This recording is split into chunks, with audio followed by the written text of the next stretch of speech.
À 24 ans, elle s'est mariée, avant la fin de son master. Elle voulait attendre avant d'avoir un enfant. Mais la vie en a décidé autrement. Quand elle est tombée enceinte, elle a eu peur. Peur de ne pas y arriver. Peur de devoir tout abandonner. Elle a choisi de voir son enfant comme une bénédiction. Mais la réalité était dure. Réviser avec un bébé dans les bras. Dormir 2 heures. Douter chaque jour. Un jour, elle a craqué. Elle a mis ses études en pause. 2 ans. Pendant ces 2 années, elle s'est parfois imaginée mère au foyer. Mais au fond, elle savait. Ce n'était pas la vie qu'elle voulait. Alors elle a repris. La dernière année, elle se battait chaque jour.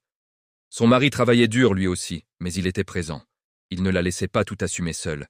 Il assumait son rôle de père. Il croyait en elle, même quand elle n'y croyait plus. Et elle a réussi. Diplôme en main. Elle a trouvé un emploi dans la communication digitale, le marketing en ligne. Un travail stable. Un soulagement. Mais quelques mois plus tard, son contrat s'est terminé. Cette fois, le choc était différent, parce qu'elle avait un enfant, des responsabilités, et une peur immense. Mais au lieu de s'effondrer, elle a rebondi.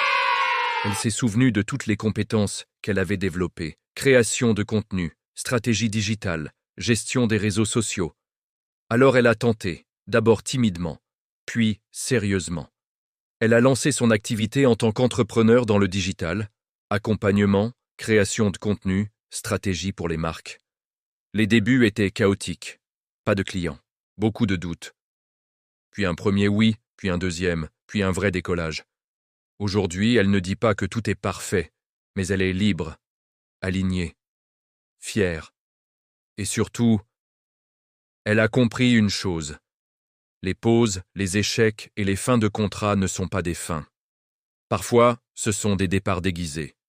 Qui a besoin d'entendre que ce n'est jamais trop tard? Tag quelqu'un et abonne-toi.